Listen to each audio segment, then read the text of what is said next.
pretty aware what, for most people, the threats are. The possibility of extinction through environmental disaster, nuclear warfare, the advent of technology that's outside our control, the rise of artificial intelligence, and the people who are interested in manipulating that to manipulate public consciousness and ideas. So the threats are very real, and what the effect of technology has on people and the way we live. But this may be a necessary, I don't know. I mean, we've been at various stages in civilization where before it looked like technology was going to be the end of civilization. They said when the train came and when writing came and so forth. And instead of being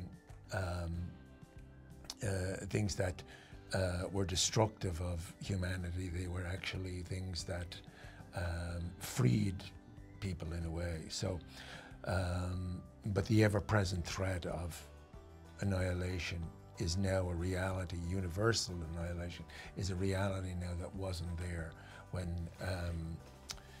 Wells wrote the book.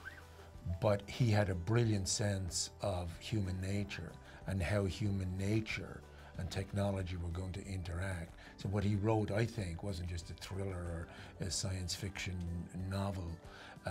He wrote a myth that could be interpreted over and over and over again for different people and different, societies who read it. I find it actually to be an optimistic thing that this is a story that has been reincarnated over and over again during times when people on some unconscious level felt they were facing the prospect of total annihilation. And the fact that H.G. Wells was picking up on something that was in the stratosphere in 1890 that is now repeating itself in 2019, although it feels today in 2019 like, well, this time it's real. We really are on the brink of extinction with all that you hear about climate change and the way the world seems to be dividing apart and everybody seems to be at each other's throats. But I find it actually kind of reassuring that, well, we felt this way in the past and we've survived, and H.G. Wells had come up with this story in the past and now we're doing it again. And so it might mean that we will survive this particular epic and have a chance to reinvent the story for the next new climactic change that we're then fearing and reacting against. That's interesting because I see the show quite a different way, in the sense that we have a character who's a refugee in it, and because there's an outside enemy, because now for the first time the refugee isn't the enemy, it's somebody even farther outside of our stratosphere. It's the alien, that suddenly the divide between the refugee and the well-established English family has completely broken down, and they are now on a level playing field. And in fact, they really depend on each other to survive. For me, that is not so much that the outside enemy is the refugee, but it's showing us that actually we've got a lot that we can learn from the refugee. That refugee in this kind of scenario is very useful. In fact, is more equipped to deal with the alien invasion and with living on the streets and with all these things that we need in the face of ultimate survival than this coddled English family or this academic couple. He's much more well-equipped to deal with the situation than they are, and they need him almost more than he needs them. But in any case, it's a level playing field. We are now all equals, and so it's all these kind of artificial barriers have melted away.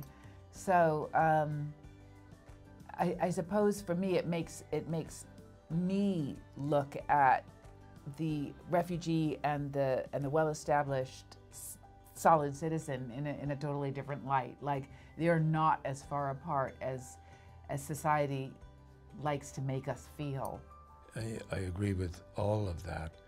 And the great thing about a provocative work of art is that it keeps making you think, like what Elizabeth was talking about, the immigrants and so forth, and then you keep moving to different questions, like what is it that causes the refugee?